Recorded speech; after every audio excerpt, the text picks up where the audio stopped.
noite, bem-vindas, bem-vindos ao Centro Nyingma de Budismo Tibetano. Hoje é 15º dia lunar, que é o dia que celebramos a lua cheia.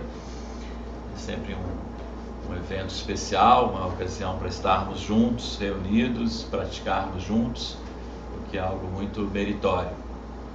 Hoje, excepcionalmente, antecedendo a prática, que vai acontecer daqui a pouquinho, a gente vai ter uma palestra, que eu vou falar aqui um pouquinho sobre um curso que iniciarei na próxima terça-feira, somente online, às 19 horas, de 19 às 20h15. Então é uma palestra reclame, assim, já fazendo aproveitando a ocasião para colocar um gostinho de, quem sabe eu quero fazer esse curso, porque eu acho que é algo bastante interessante e é aberto a qualquer um, assim, não precisa ser budista, não precisa ter nenhum conhecimento específico ou avançado para participar dele, basta a querência natural ou mesmo um anseio de querer descobrir um pouquinho mais sobre esses mestres e sobre vocês mesmos, ou sobre nós mesmos, que é um pouco do que eu quero falar hoje. Só para eu saber quem está vindo pela primeira vez hoje aqui. Bem-vindo, especialmente. Resto? Também? Ótimo. Sim, né? Participando daqui no centro e participando da lua cheia, né? Do canto.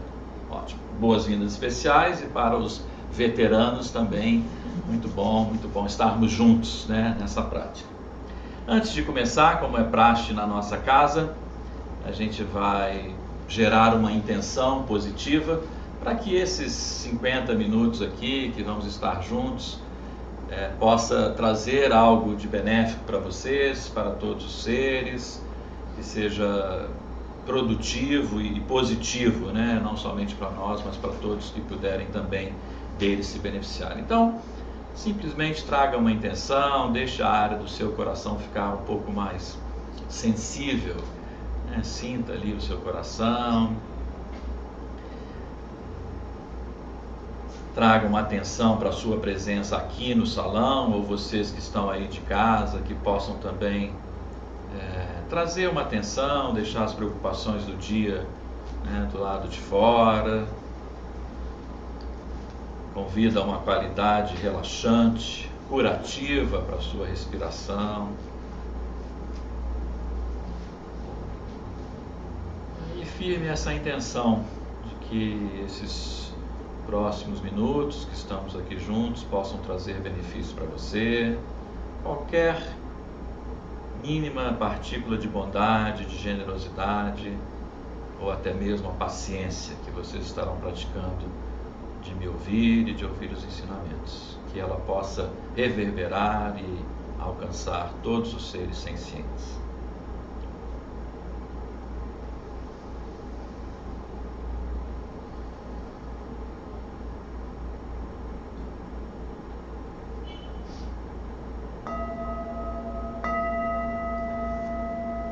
E a gente vai expressar essa intenção que geramos coletivamente aqui por meio dessa prece. Vamos juntos rezar uma vez, recitar uma vez. Ela cabe para quaisquer crenças religiosas, ela não é necessariamente somente para quem está no caminho, mas ela fala justamente desse anseio de beneficiar a todos. Então eu vos convido a lermos juntos. Que todos os seres possam desfrutar da felicidade e das causas da felicidade. Que todos os seres estejam livres do sofrimento e das causas do sofrimento. Que eles nunca estejam separados da grande felicidade, livres de sofrimento. Que eles possam habitar na grande equanimidade, livres de paixão, agressão e preconceito. E a gente deixa um minutinho só em silêncio, deixando a intenção firmar em nosso coração e reverberar para todos os seres.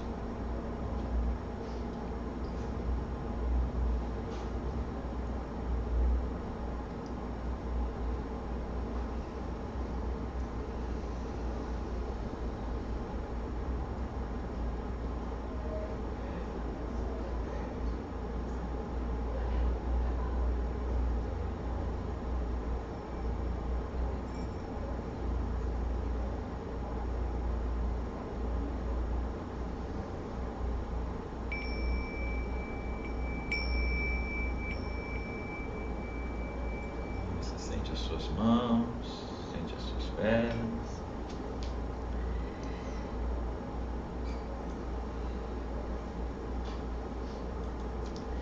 Bom, esse curso, né, a palestra realmente para apoiar o curso, né, ele é baseado nesse livro maravilhoso, do qual temos o maior orgulho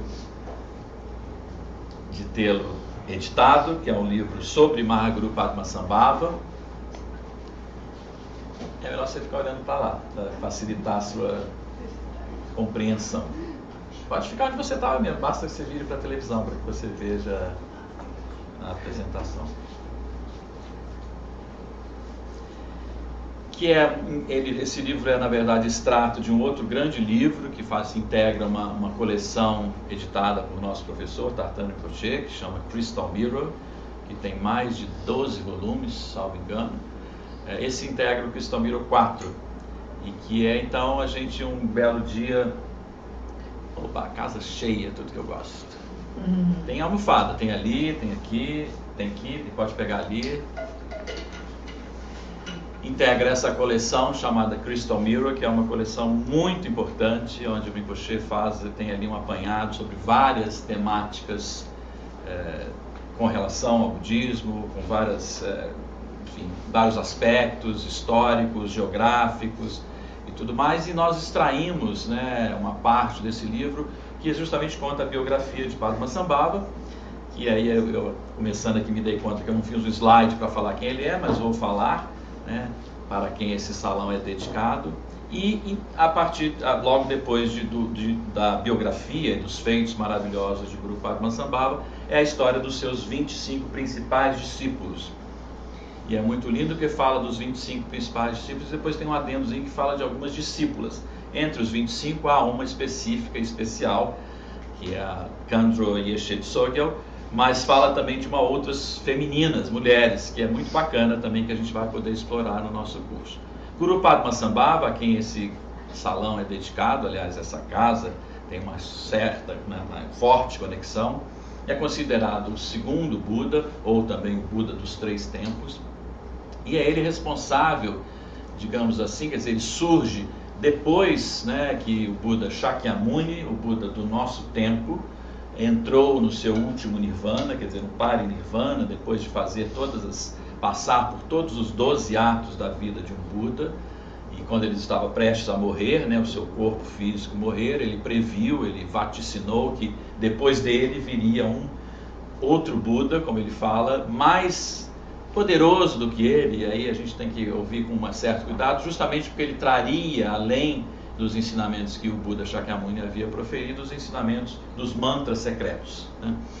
Então ele ali previu e falou já desse grande mestre que surgiria, que de fato surge, tem uma história linda, maravilhosa, uma biografia recheada, né, permeada de feitos miraculosos. Basta dizer que o Guru Padmasambhava é não nascido, né, então ele surge no meio de um lago, numa grande flor de lótus, e como ele é não nascido, ele é não morrido, né, porque a única chance que a gente tem de não morrer é não nascer, né? Se não nascer, se nasceu, fatalmente iremos morrer. E Guru Padmasambhava surge, né, aparece no reino dos humanos, no nosso reino, como manifestação da bondade e generosidade do Buda Amitabha. Que maravilha! Os 25 discípulos fazem muito sucesso. Acho que eu vou ter mais de 25 discípulos aqui. Se acomodem, tem muita almofada ali, pode ficar bem pertinho.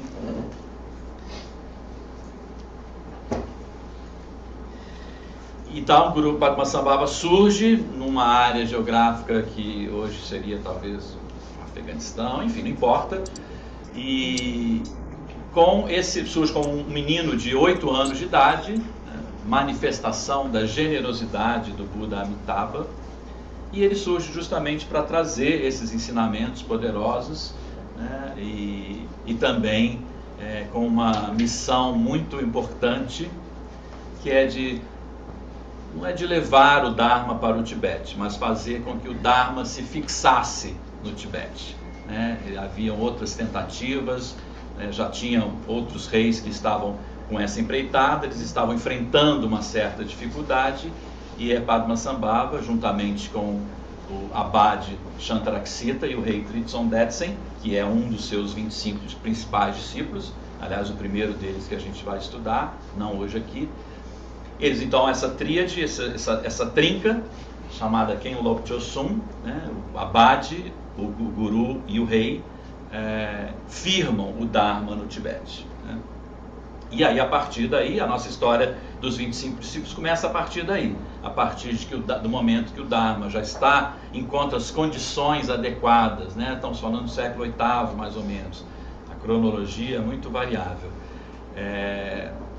Então, a partir daí que começam os discípulos, né? As pessoas a acompanharem, a seguirem Padmasambhava, e ele então os instrui, né? Ele os torna discípulos, e por conta disso eles começam então também a fazer, né, a propalar o Dharma, a levar, a traduzir os textos, enfim, são histórias lindas que vamos contar na biografia, que hoje aqui no curso, que hoje aqui eu vou dar uma palhinha. Então a história começa aqui, o livro-texto é esse, é fundamental participar do curso, ter o livro, porque a gente vai consultar, e é um livro lindo, maravilhoso, que eu amo, e então é a nossa base, né, como conteúdo principal para esse curso. Então, Padmasambhava, né, que justamente nos legou o mantra que vamos cantar hoje, o Vajra Guru Mantra, né, que é o mantra que geralmente cantamos durante a lua cheia, nos cantos da lua cheia.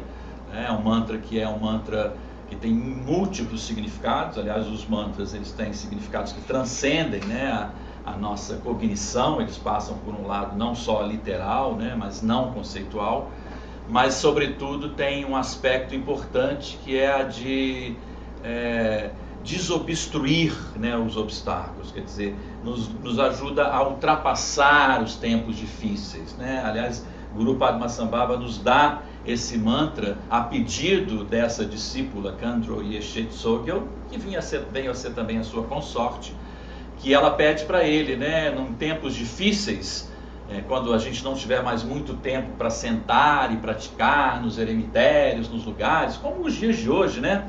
Que a gente vive na correria, né? Vive sem muito tempo para sentar e meditar, escravizados pelo WhatsApp, pela resposta imediata que temos que dar o tempo todo. Então o Guru Padmasambhava fala, cantem esse mantra, né? Om Ahum Vajra Guru Padma Siddhi Hum. É um mantra que tem essa propriedade, vamos dizer assim, né? Desobstruir aquilo que está te impedindo de alcançar as coisas. Então, maravilhoso, né? Um mantra que abre a chave dos portais para que a gente possa alcançar aquilo que almejamos, né? Quando cantado com fé, com devoção e com muita crença. Meu Deus, ainda estou no primeiro slide. Bom, então, essa é o fio condutor, né, da nossa história. E aí eu quis trazer essa pergunta, né, assim, para a gente se fazer. Mas por que estudar a biografia dos 25 discípulos dele, né? Que interessa estudar a biografia desses 25 discípulos, né? E, assim, as respostas são múltiplas, né? Eu poderia abrir aqui para vocês responderem, mas vou avançar para a gente não tergiversar muito, né? Porque quando a gente estuda a biografia de mestres realizados, como o Buda Shakyamuni, como o próprio Guru Padmasambhava, que já estudamos, que já demos cursos, né? Como o Shantaraksita, um grande mestre indiano, ou outros mestres, como os 25 discípulos de Padmasambhava, Khandro Yeshe Tsogyal, ou Lady Yeshe Tsogyal, ela desperta em nós, estudar as biografias dos mestres, faz despertar em nós um tipo de fé, que a gente chama de fé que admira, porque a gente fica embevecido pelas realizações desses mestres. Seres humanos como nós, que imediatamente nos fala que nós também podemos alcançar o que eles alcançaram, né? Então, uma fé que desperta em nós, que a gente começa a admirar esses seres, começa a sentir vontade de querer saber mais, começa a querer seguir os passos deles, para que a gente também possa nos tornar como eles, né? Então, é uma fé que a gente chama um tipo de fé que admira. É o início da fé que a gente desenvolve ao longo do caminho. E essa fé que admira, ela tem uma capacidade de estreitar a nossa conexão com os mestres. Com o mestre principal, Guru Padmasambhava, e também com seus discípulos. justamente mostrando para nós que nós também, enquanto seres humanos, enquanto pessoas que estudam, que têm interesse, né, nos feitos realizados por eles ou no próprio Dharma, também podemos alcançar elevadas realizações, né? Então é uma forma da gente também se ver, né, nesses mestres e a gente poder seguir o exemplo deles.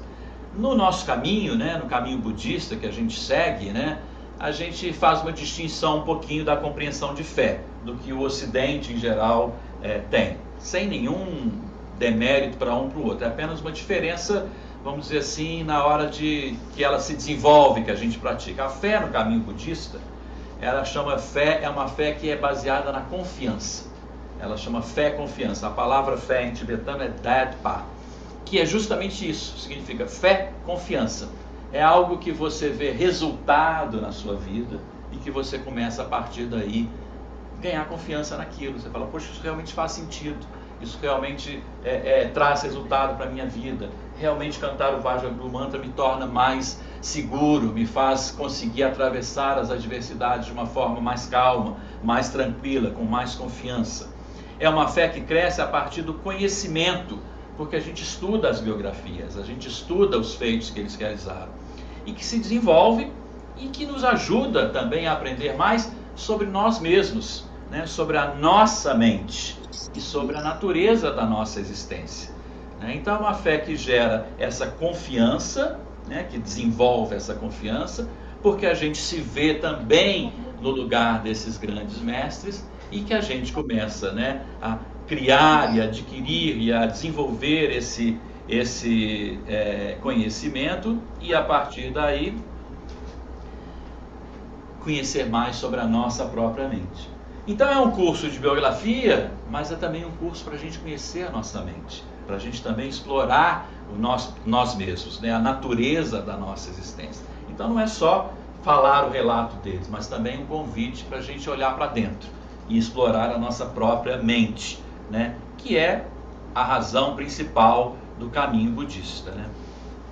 E aí como é que acontece isso, né? De que forma que acontece essa conexão, tanto com o Guru Padmasambhava, quanto também com esses 25 ou mais discípulos que iremos estudar, né? É justamente dessa forma, da mesma forma que quando o Buda ensinou, né, ele ia passando com muito cuidado os ensinamentos de mestre para discípulo, e o próprio Buda enfatizava sempre isso. Eu estou ensinando e você não tem que acreditar porque eu estou falando. Tem que fazer sentido para você. Nesse caminho, os ensinamentos têm que fazer sentido para cada um de nós. Salim, tem que fazer sentido para nós. Por quê? Senão não faz. Por que continuo a trilhar, né? Se eu não vejo os resultados na minha vida diária, se eu não vejo que eu estou um pouco mais paciente, que eu estou menos sujeito os rompantes emocionais, se eu vejo que eu tenho mais confiança de lidar com as situações adversas da vida, né? É algo que a gente vai conquistando, né? E vai dando justamente essa nossa confiança, né? Vai ajudando a construir e a moldar essa nossa confiança. Então, da mesma forma que o Buda passou os ensinamentos com cuidado de mestre para discípulo, Guru Padmasambhava fez o mesmo quando chega no Tibete, lá no século VIII, e transmite os ensinamentos tântricos, né, que são esses ensinamentos que a gente chama dos mantras secretos. O tântrico aqui são ensinamentos porque eles precisam ter algum tipo de conhecimento para você compreender, né? E a gente estuda justamente para ter esses conhecimentos. E felizmente nós temos grandes mestres realizados e vivos, como nós que somos afortunados que temos o venerável Tartanta Guru Rinpoche como nosso mestre e guia espiritual, que nos ajuda a conhecer esses ensinamentos, a aplicar esses ensinamentos, não só os tântricos, mas todos os outros, né? Então é dessa maneira que a conexão se dá. A gente vai estudar a biografia, a gente vai ver um pouquinho da teoria, dos ensinamentos, da biografia, e vai construindo essa conexão, que passava de mestre para discípulo e vai continuar passando. No caso, o mestre Guru Padmasambhava passando para os seus discípulos e nós ali, no lugar, na posição de seus discípulos, né? Após eles serem iniciados, né? E aí são mais do que somente a transmissão, mas iniciações, rituais de iniciação, que a gente vai detalhar lá no nosso curso, né, os 25 discípulos foram aperfeiçoando seus aspectos principais, particulares dos ensinamentos, aqueles com que eles mais se identificavam. É assim, né? A gente ouve uma série de ensinamentos, alguns são mais afeitos a nós, a gente se identifica mais com eles, outros a gente menos, e tudo bem, e a gente pratica aqueles que a gente tem mais afinidade mesmo, né? Com todos nós acontece dessa maneira, né? Então, da mesma forma, os 25 discípulos foram aperfeiçoando aspectos particulares dos ensinamentos para si próprios, com estímulos para diferentes habilidades meditativas. Olha aqui a meditação de novo. Então não é só biografia, não é só aspectos biográficos, mas também um convite para a gente conhecer a nossa mente, a gente poder também dar estímulos para desenvolvermos as nossas habilidades meditativas. Então é por isso que a gente estuda a biografia e a conexão se dá dessa maneira, né?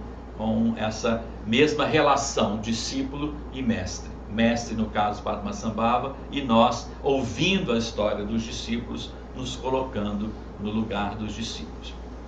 Bom, aí cada discípulo, são 25, e obviamente, quando a gente dá um curso desse, ou quando a gente ouve a história de Guru Padmasambhava, a primeira coisa que eu falo a gente precisa suspender o nosso julgamento que a nossa mente ordinária vai fazer, né?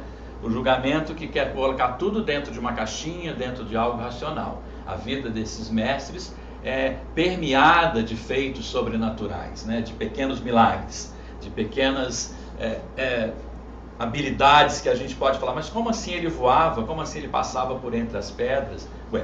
Né? Porque eles já desenvolveram habilidades meditativas e viam a realidade de uma forma que eles podiam cultivar isso dessa forma.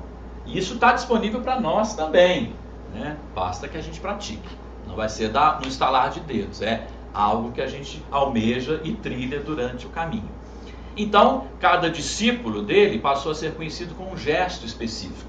E hoje aqui não, mas eu vou mostrar aqui imagem de 2 discípulos dele, e justamente são caracterizados por alguns gestos mesmo, com as mãos ou com os pés, ou postura corporal, né, que é muito interessante, porque por si só, né, isso já fala para a gente, já transmite ensinamento para a gente, né? O corpo fala, né? O corpo comunica. As biografias que acompanham o curso têm também a intenção de oferecer, né, acessos por meio das ilustrações, e cada figura dessa nos chama a atenção justamente para quê? Para a inteireza da mente deles, quer dizer, a gente vai ver, né, como é que ele faz certos feitos, como é que ele consegue tirar água da rocha, ou esconder textos sagrados em lugares específicos, né? Como é que isso faz? Por causa justamente das habilidades que eles desenvolveram a partir, né, da prática meditativa. E como que isso se manifesta externamente, né? Por meio do seu corpo, por meio dos seus gestos, por meio dos seus atos, né? Qualidades que não são facilmente expressas, nem vivenciadas por seres comuns como nós, mas estão disponíveis. Nós estamos no jogo, a gente também pode praticar, a gente também pode chegar lá, se nós formos persistentes, digamos assim, nessa prática e nesse anseio, né, de querer chegar lá. É o que a gente faz o tempo todo, né? A gente tem o Buda Shakyamuni e Guru Padmasambhava como nosso exemplo, e a gente busca alcançar a iluminação, né, que pode ser dita de várias maneiras. Uma delas seria isso, a gente poder realizar as coisas que a gente quer sem sofrimento, né, sem as amarras do sofrimento, das adversidades, né? Está disponível para nós. A vida desses discípulos nos oferece esses exemplos valiosos de atividades que foram desenvolvidas porque tinha uma motivação principal, uma motivação correta. Primeiramente, ajudar a todos os seres sencientes, contribuir para aliviar o sofrimento de todos os seres sencientes, né? Conforme nós geramos a intenção aqui inicialmente, né? Que todos possam ser detentores da felicidade e livres da causa da felicidade. É a intenção precípua. Mas também uma aspiração à iluminação, destituída de pretensões. É isso. eu quero alcançar a iluminação, o que quer que seja que isso significa para cada um de nós, né? Sendo que a gente tem o Buda Shakyamuni como nosso exemplo, mas sem pretensões. A nossa pretensão é ajudar a todos os seres sencientes. É algo altruísta, que a gente faz abnegado, sem nenhum interesse em ter algo em troca. Essa é a genuína generosidade, a gente poder fazer algo para alguém sem precisar nem que ele saiba, sem precisar receber nada em troca. Que é muito difícil às vezes, porque a nossa tendência é querer, né, ter um resultado. A nossa mente ordinária, treinada em samsara, que é sempre um reconhecimento, uma palavra de agradecimento, né? Normal, não tem nada de ruim nisso, né? Mas ao longo do caminho, sobretudo o caminho budista, a gente vai se preparando para aspirar à iluminação sem nada em troca, sem nenhuma outra pretensão a não ser levar todos os seres juntamente com a gente. Então essa é o cerne do curso, e é o cerne e é o que ilustra a vida desses 25 principais discípulos de Guru Padmasambhava, né? Aqui são o nome deles todos, eu não vou ler obviamente todos, mas assim são os 25 que nós vamos estudar. Eles estão aqui listados no livro, para cada um deles há uma ilustração, há um pouquinho da história. Eu vou tirar um pouquinho da história daqui, de outros lugares que eu também tenho como referência, para poder rechear, né? É um curso curto, de 8 encontros, então assim, sendo que o primeiro talvez vai ser uma introdução para dar um pano de fundo, eu estou ainda estruturando, mas enfim, uns a gente vai falar um pouquinho mais, outros menos, mas são esses aí.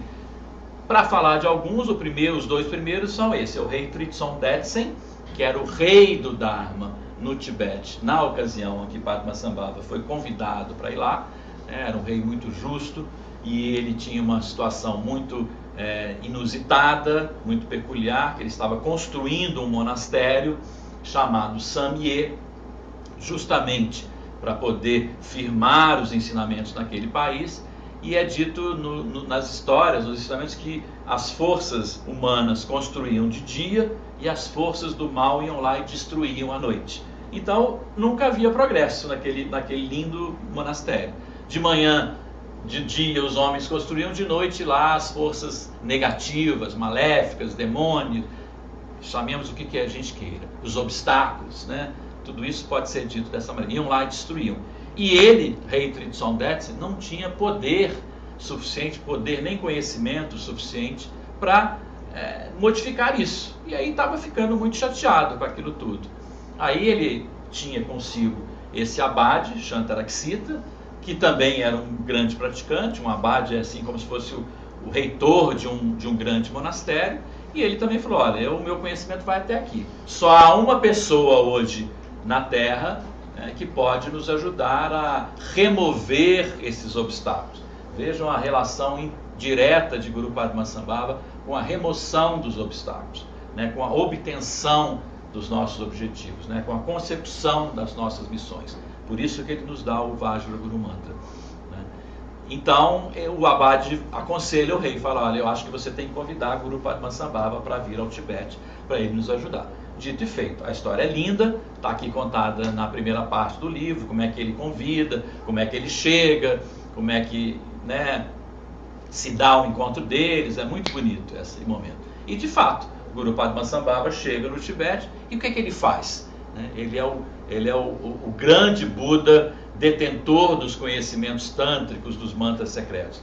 Ao invés dele expulsar as forças demoníacas, os obstáculos, né, as forças contrárias, ele vai lá e os copta, né, os traz para si, traz para junto dele, né? Ele não é conversão, porque não é conversão, mas ele faz com que essas forças que impediam que o monastério era construído pudessem trabalhar a favor dele, usando, obviamente, todos os métodos que ele sabia, as técnicas que ele sabia, os ensinamentos que ele fazia, que ele tinha, né?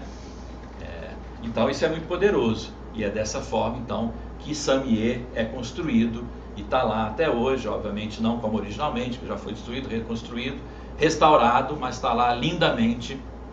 É um ponto importante para a fixação do Dharma no Tibete. Então, Tritson Detsen é esse primeiro discípulo, que eu falei rapidamente aqui, mas que a gente vai estudar mais em detalhe quando fizermos lá o curso, na terça que vem. E a segunda dela, que é a Khandro Yeshe Tsogyal, né? Ou Lady Yeshe Tsogyal, né? Que é uma mulher maravilhosa, em todos os sentidos, tem uma vida, uma biografia de vida também muito sofrida. Era uma mulher linda, uma jovem donzela linda, que passa por várias dificuldades ao longo da vida jovem. O pai promete para casamento, ela é abusada de algumas maneiras, violentada de várias formas, foge, se livra dessas dificuldades, não porque o pai fosse mal com ela, mas por razões outras, até que ela consegue, né, se encontrar com o Guru Padmasambhava e se tornar sua aluna e consorte, e aí tudo muda. Uma mulher extremamente realizada do ponto de vista dos ensinamentos, e é a sua consorte, quer dizer, aquela que está o tempo todo ao lado dele, né, recebe ensinamentos muito poderosos. Daríamos para fazer um curso só de Yeshe Tsogyal e eu teria o maior prazer. Vai ser aqui uma pílula, mas a gente pode pensar nisso em outros momentos, porque é realmente uma biografia muito linda e muito inspiradora para todos nós. E ela então se torna sua consorte, e é graças a ela que muitos dos ensinamentos que hoje a gente bebe na fonte, que a gente estuda, que a gente utiliza, ele nos legou, né? O Vajra Guru Mantra é um deles, né? Ela pede para ele, tem um capítulo, não nesse livro, um outro aí, quando ela fala com ele, né, Guru, deixa para nós, o que a gente vai fazer quando você não estiver mais aqui, nesses tempos difíceis, já prevendo, né, os tempos difíceis que vivemos hoje. E aí ele então dá o Vajra Guru Mantra e fala, canta o Vajra Guru Mantra, e aí tem várias explicações que vocês vão conseguir, né, o que vocês precisam. É uma forma, o Vajra Guru Mantra é uma forma da gente chamar a presença de Guru Padmasambhava na nossa presença, para estar aqui junto com a gente. Bom, aí tem vários outros discípulos aqui com esses nomes malucos, todos em tibetano, lindos, cada um tem um significado. Alguns têm essa partícula chamada Lotsawa, que significa que são tradutores, enfim. E aí eu escolhi 2 deles para a gente olhar rapidamente. Ixi, desculpa, eu quero tirar o povo daqui da frente. O primeiro deles é esse, aí eu queria justamente... que a gente observasse, né, como eu falei, os gestos deles já fazem, né, já dizem alguma coisa, já nos falam com a gente, né, já transmitem ensinamentos, né. É sempre uma postura, você vê que é uma postura, né, de que está avançando de alguma forma, um movimento, né. Esse é Namkai Chinpo, né, Namkai Chinpo. O Yanpo, que de alguma forma movimentos, né, que ele faz, que já transmitem algumas qualidades para nós, né? Não é um mestre que está ali sentado em meditação estaticamente, né? Está em movimento, um movimento que faz com que a coisa surja ou com que a coisa ande, né? E nascido no clã de Nupe, muito pouquinho aqui, né? Namkai Nimpo, né? Foi um dos... Namkai Nimpo, isso. Foi um dos mais importantes entre os primeiros tradutores do Nyingma, porque isso era uma das coisas, quando Samye é construído, né? Muitos textos são levados para lá, e os textos eram escritos em sânscrito ou Pali, que era a língua corrente na época do Buda. E eles queriam traduzir para a língua tibetana, né, para que tivessem também, na língua tibetana, formassem um cânone tibetano, os mesmos ensinamentos. E assim foi feito, né, um trabalho hercúleo, enorme, honroso, extremamente meritório, para ter esses textos todos traduzidos por esses mestres, porque não é uma tradução como a gente faz, né? Hoje em dia a gente nem faz mais, né? O IA faz para a gente só corrige ali uma coisa ou outra. Mas é uma tradução que requer um conhecimento e uma vivência dos ensinamentos. Então, Namkai Nimpo é um dos mais importantes entre os primeiros tradutores do Nyingma, né? E praticantes dos ensinamentos do Mantrayana, né? O Mantrayana é essa vertente do caminho budista, né, que fala dos mantras, desses ensinamentos tântricos, desses ensinamentos esotéricos, no sentido de que são esotéricos porque precisa ter algum conhecimento, são fechados, a gente precisa ter algum conhecimento para acessá-los. Nós temos, porque tem mestres que traduzem isso para nós, né? E aí ele fala, como resultado de sua prática, ele foi capaz de cavalgar, né, do sol no céu, da consciência plena intrínseca, né? A consciência plena intrínseca é, de alguma maneira, né, a forma como a gente fala da nossa mente. Quando a gente está num estado meditativo de ampla abertura, né, a nossa mente é como o céu, sem limites, sem começo, sem fim, né, sem nenhuma obstrução. Precisa praticar muito para chegar lá, mas a gente consegue, né? Ou a gente tem alguns vislumbres, né, lampejos desses momentos. Todos nós podemos ter isso, né? Tem que praticar, não é da noite para o dia. Requer horas e horas, bunda na almofada, olhando para a mente. Então vejam aí, né? Ele cavalgava no céu, é isso, ele andava pelo céu, né?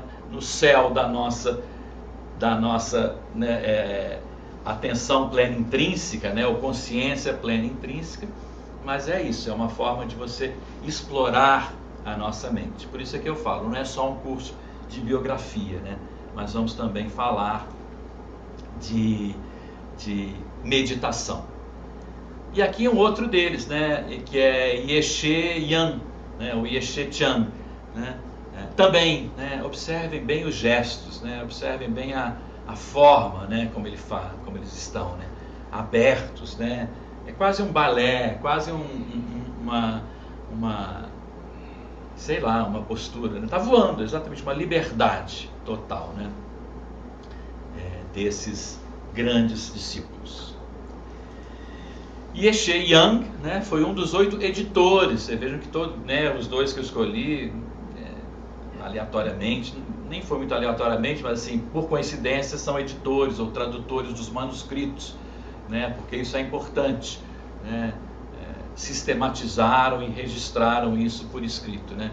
Que transcreveram os ensinamentos internos, né, privados de Guru Rinpoche. Quer dizer, Guru Rinpoche é uma outra forma de designar Guru Padmasambhava, né, como a gente fala com ele na intimidade, né, Guru Rinpoche.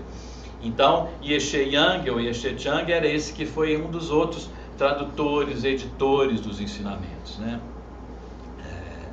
E em profunda meditação, vejam, profunda meditação, ele compreendeu o surgir e o desaparecer dos pensamentos na expansão celeste da mente. Olha que coisa linda e inspiradora, né?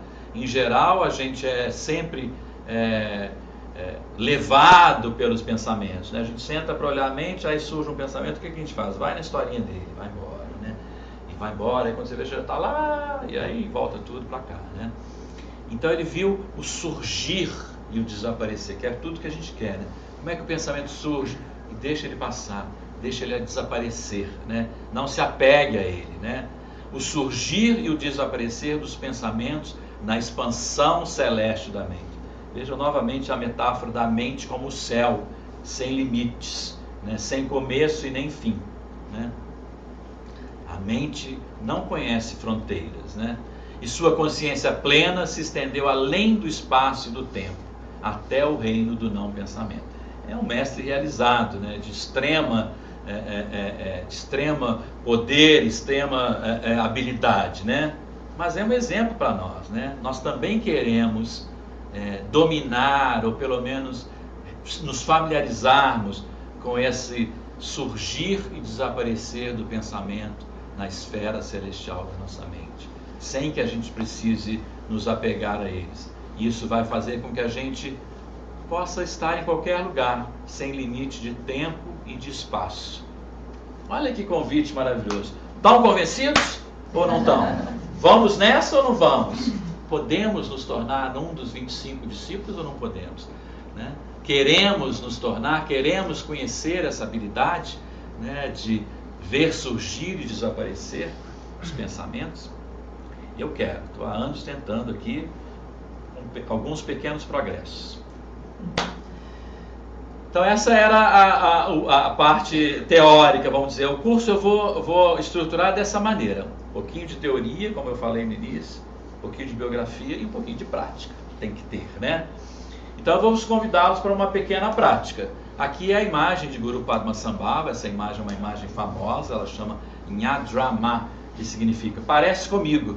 É dito que quando ele viu essa estátua, ele falou, parece comigo, então sou eu.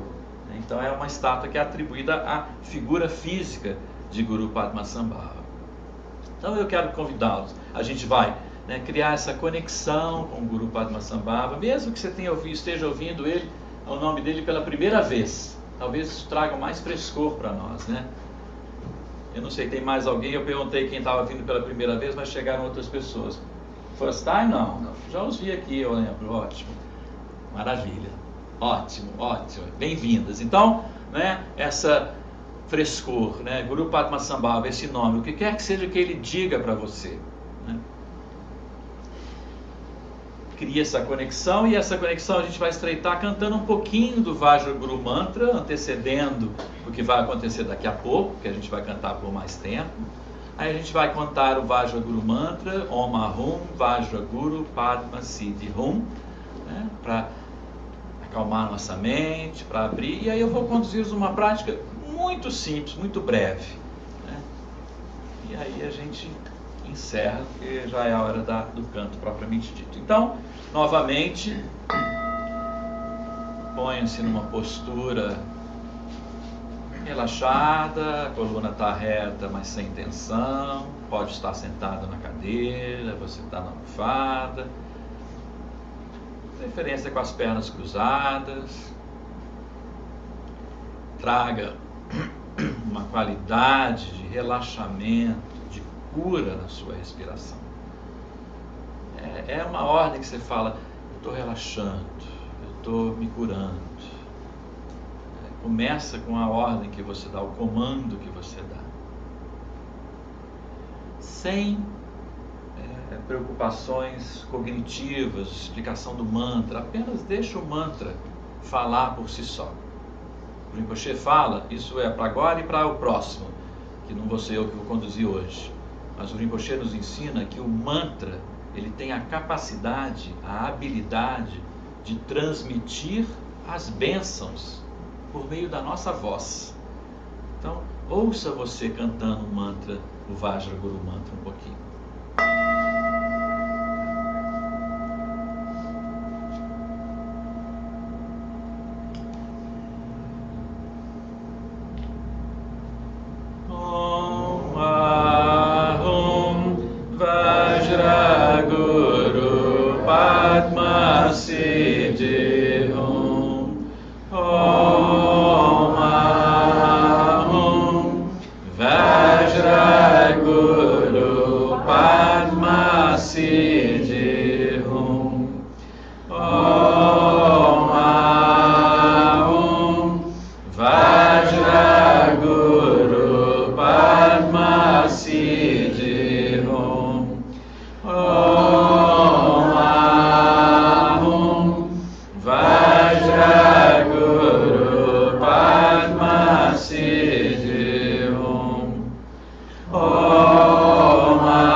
Deixe que as sílabas do mantra reverberem interna e externamente.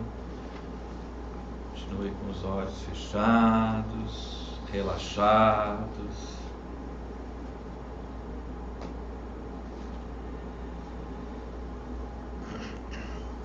Relaxe ainda mais o seu corpo, permitindo que a sua respiração fique leve e suave. Cada vez mais leve, natural e suave. À medida que a respiração fica leve e suave, seu corpo vai relaxando, reduzindo as tensões. Sinta-se bem confortável, relaxado. E aí, nesse estado de relaxamento, sinta-se como se você fosse uma casa sem paredes. Uma casa sem paredes, sem teto e sem chão. Completamente aberta para o ar e para o céu. Sinta-se como se você fosse uma casa sem paredes, sem teto, sem chão, completamente aberta para o ar, para o céu.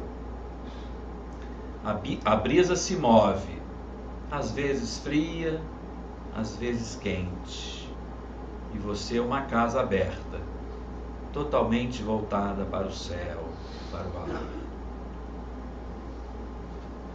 A brisa se move, ora fria, ora quente, e os pensamentos são leves e oníricos, como as nuvens. Eles vêm e passam. Uma brisa fria, às vezes quente, pensamentos leves, passageiros, como as nuvens. Simplesmente sinta-se, seja aberto, espaçoso, receptivo.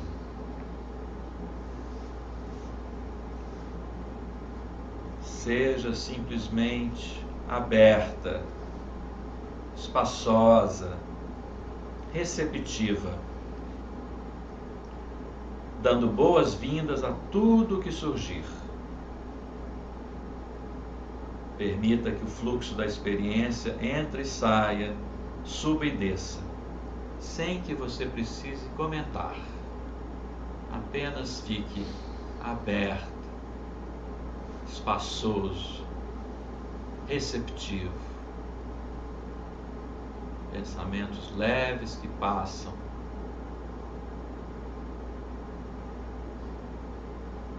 Dê boas-vindas a tudo que surgir, sem comentários.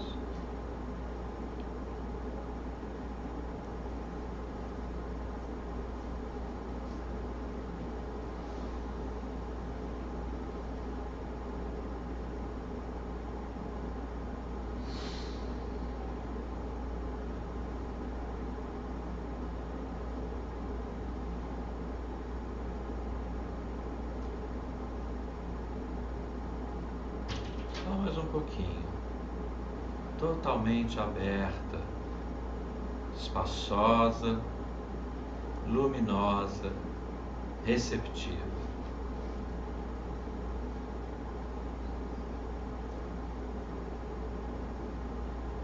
Dê boas-vindas a tudo que surgir, sem comentar.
Sinta suas mãos, sinta suas pernas, sem perder essa qualidade de concentração e relaxamento. Vamos fechar essa prática conforme abrimos, gerando a intenção, dedicando qualquer partícula de bondade, paciência, generosidade, ao benefício de todos os seres sencientes. Vamos trazer as sílabas Om, Ahum 3 vezes, seguidamente, na expiração.